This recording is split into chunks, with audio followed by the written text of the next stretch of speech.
Bueno, vamos a ver las realidades, o bueno, solo una, de lo que es el convertidor elevador. Pero antes de verla, necesitamos recalcar ciertos puntos, hacerles hincapié. Dijimos que cuando el inductor se está cargando, este transistor está encendido, idealmente la caída de potencial a través del E0, o sea que el inductor se carga solas con la fuente. Mientras eso pasa, el capacitor manda carga a la resistencia porque es quien la alimenta durante la carga del inductor, y él tiene un voltaje más grande que la fuente, pero no se puede descargar hacia la fuente porque tenemos a nuestro amigo el diodo aquí, o sea que la corriente del diodo en la carga es cero.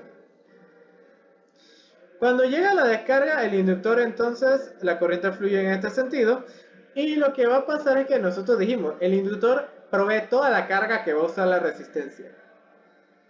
Si el inductor provee toda la carga que va a usar la resistencia durante todo el periodo, entonces él va a tener que hacer dos cosas cuando se descargue. Él va a tener que alimentar la resistencia durante la descarga, y aparte de eso, reponer la carga que el capacitor le cedió a la resistencia cuando él se estaba cargando, ¿verdad? Entonces, dicho esto, vamos a pasar al siguiente slide y sigamos analizando. Entonces, nosotros dijimos que la corriente del inductor es triangular, como estamos viendo aquí, y vamos a analizar cierta particularidad. Tanto este tramo como este tramo son líneas y están entre los mismos extremos, lo que es el mínimo y el máximo. O sea que si tú sacaras el punto a la mitad de la línea, como está entre los mismos extremos, es exactamente el mismo, ¿verdad? En la mitad de la línea está aquí, que igual a la mitad de esta línea. O sea que si yo decidiera sacar el promedio de la corriente durante este tramo, sería igual al promedio de la corriente durante este tramo, ¿verdad? Y dicho esto, sigamos un poquito más. Cuando el inductor se descarga, la corriente del inductor es la misma que la corriente del diodo, ¿verdad? Si yo sacara la corriente promedio del diodo solo durante la descarga, sería igual a la corriente promedio del inductor, ¿verdad? Lo acabamos de decir. Y analizando la descarga podemos ver otra cosa que dijimos. Dijimos que toda la carga que va a usar la resistencia durante todo el periodo, o sea, la corriente de salida de la resistencia por el periodo de la señal, tiene que pasar durante la descarga a través del diodo. O sea que la corriente promedio del diodo durante el periodo de carga, que es la corriente promedio de este tramo de aquí, por 1 menos la relación de trabajo por el periodo, que es el tiempo que se descarga el inductor, es igual entonces a la carga que va a usar la resistencia durante todo el periodo, ¿verdad?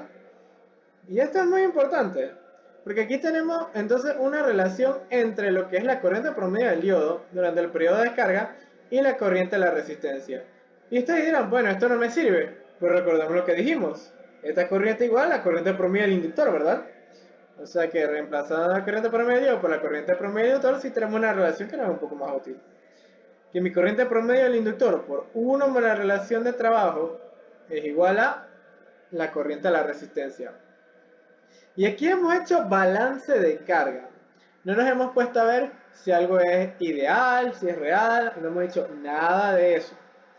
Entonces, básicamente, esta relación que acabamos de sacar me aplica si el circuito es ideal o si el circuito es real.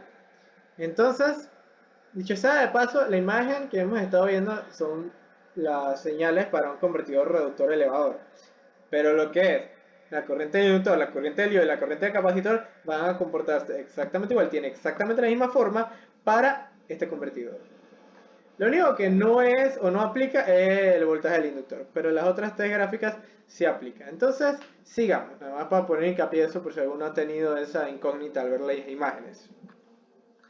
Entonces, vamos a ver qué pasa entonces si comienzo a considerar solo una realidad, que el inductor tiene una resistencia que se modela en serie a él, es una resistencia interna de él, porque él es materia, él es cobre, el cobre tiene una resistencia, ¿verdad? Entonces, la potencia de entrada es igual a la potencia de salida, entonces, ¿quién suple? La fuente, voltaje de la fuente por la corriente del inductor, ¿verdad?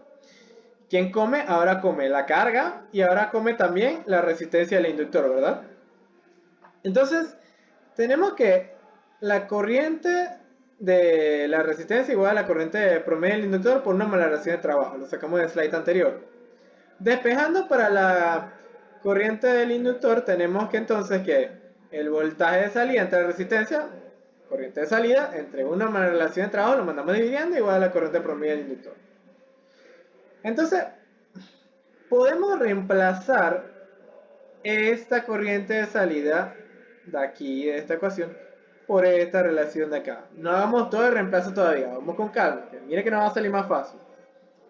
Si hacemos eso, tenemos voltaje de la fuente por corriente promedio del inductor es igual a voltaje de salida por la corriente del inductor por 1 más la relación de trabajo más la corriente del inductor al cuadrado por la resistencia del inductor, ¿cierto? Se fíjense que tenemos corriente del inductor y corriente del inductor al cuadrado. Entonces podemos cancelar. El voltaje de la fuente me queda solo. El voltaje de salida me queda multiplicando más la relación de trabajo. Se fue la corriente del inductor. Y esta corriente de inductor que queda sola, entonces es la que vamos a reemplazar por la otra relación que conseguimos, ¿no? Y fíjense, aquí está el voltaje de salida, la resistencia queda abajo multiplicando 1 por la relación de trabajo. Y queda multiplicando esto, entonces aquí está la resistencia del inductor, ¿verdad? Entonces, fíjense, aquí podemos hacer factor común con el voltaje de salida, pero va más allá, entonces el factor común lo hacemos en base a voltaje de salida por 1 más la relación de trabajo. Van a ver por qué lo hicimos. Este término aquí queda como 1 y este término queda como corriente, la resistencia del inductor por la resistencia entre 1 menos la relación de trabajo al cuadrado. Porque recuerden, si queremos poder sacar esto, tenemos que multiplicar por 1 conveniente, ¿no? Entonces sería 1 menos la relación de trabajo arriba y 1 más la relación de trabajo abajo, ¿no? El de arriba es el que sale y el de abajo queda multiplicando y por eso aquí tenemos 1 más la relación de trabajo al cuadrado. Entonces ya podemos despejar para el voltaje de salida. Entonces el voltaje de salida me queda siendo el voltaje de entrada de la fuente entre 1 menos la relación de trabajo, que era la relación que habíamos sacado antes, ahora por un factor. Y este factor es igual a 1 entre esto, ¿no? Entre 1 más la resistencia del inductor entre la resistencia de carga por 1 menos la relación de trabajo al cuadrado.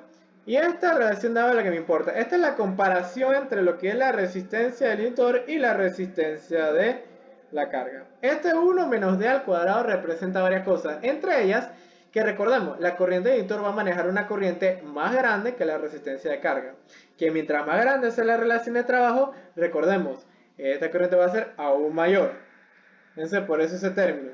Entonces, cuando la relación es la de trabajo es lo suficientemente grande que este término abajo comienza a asemejarse entonces a la resistencia del inductor, quiere decir entonces que mi pérdida de voltaje a través del inductor, por toda la corriente que está fluyendo por él, va a comenzar a ser considerables. Entonces, esto se puede apreciar en esta gráfica que tenemos aquí. Esto aquí, el eje Y viene siendo el voltaje de salida entre el voltaje de la fuente. Y fíjense que idealmente, siguiendo solo esta ecuación, él debería irse hasta el infinito. Pero en la realidad, llega un punto donde vamos a llegar a un voltaje máximo. Y de ahí, imagínense, va a caer. Hasta el punto donde básicamente a la relación de trabajo 1, básicamente nunca llegamos a la carga y todo el voltaje se lo come lo que es la resistencia del inductor, ¿verdad? Entonces, en la realidad la curva se va a tener de esta forma. Va a haber un máximo y el punto ya después de aquí la pérdida del inductor es tan grande que básicamente pierde la gracia del circuito. Porque más es el voltaje que se está yendo a la resistencia del inductor que el voltaje que estamos ganando producto del prender y apagar el switch, ¿no? Vamos entonces a ver también lo que es la eficiencia.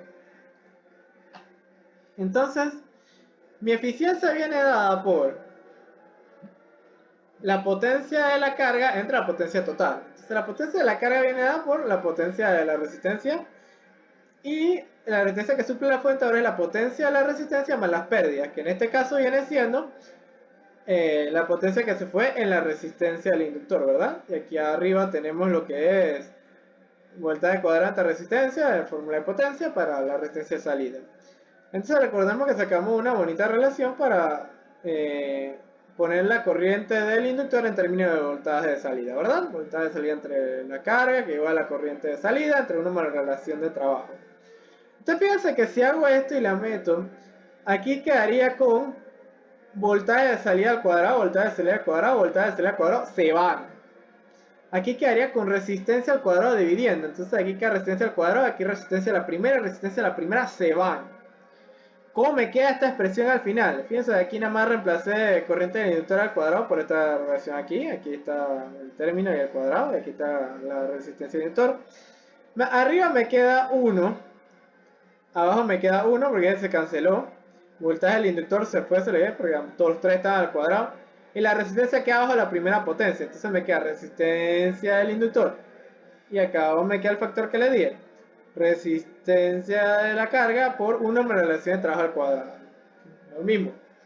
Mientras más grande sea la relación de trabajo, mayor es la corriente que va a fluir a través de esa resistencia del inductor. Mayores van a ser las pérdidas que pasen a través de ellas. Entonces acá tenemos cómo se vería o la forma de la curva. En el caso ideal de Alicia del País de las Maravillas vimos que esto era ideal, el 100% de eficiencia. Pero en realidad a medida que esta relación de trabajo vaya aumentando, va a llegar a un punto donde la pérdida de la resistencia del inductor se van a hacer apreciables y me van a tumbar lo que es la eficiencia del circuito. Entonces, la gracia de esto es que, ¿cómo yo resuelvo este problema? Cuantificando lo que puede pasar. O sea, ustedes pueden hacer un análisis a priori y ver dónde va a tener que operar y pueden hasta calcular en base a esto, ok, cuánto debería ser mi resistencia del inductor. Pero este es un problema que se resuelve finalmente en la selección de componentes. Hay capacitores, hay inductores especialmente diseñados para tener una resistencia bastante baja. Y son estos los componentes que vamos a querer conseguir. El caso es que a la final, si nos ponemos tecnicistas a buscar la quinta pata al gato, bueno, en este caso no es la quinta pata, es algo que tienes que considerar a la larga,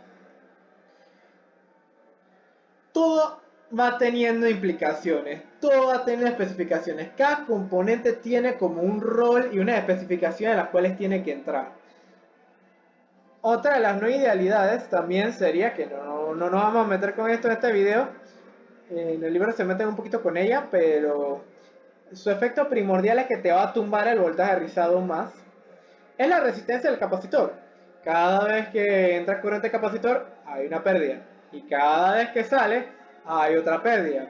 También está lo que son el hecho de que el BJT no es completamente ideal, va a tener una resistencia de encendido, va a tener una pérdida de voltaje, una pérdida de potencia. Pero en lo personal, las gráficas más o menos van a retener esta forma. Esta forma de yo me voy con la idea mientras no afecte y llega a un punto donde se vuelven considerables. Llega a un punto donde hay un máximo y llega a un punto donde más es lo que pierdo que lo que gano. De ahí manera la eficiencia llega a un punto donde se asemeja y va a llegar a un punto donde va bajando. Ese es el punto importante que hay que considerar a la hora de ver los circuitos. Lo que es la selección de componentes. ¿Qué especificaciones tienen que tener? Entonces, dicho todo esto, vamos entonces a ver lo que es el convertidor reductor elevador.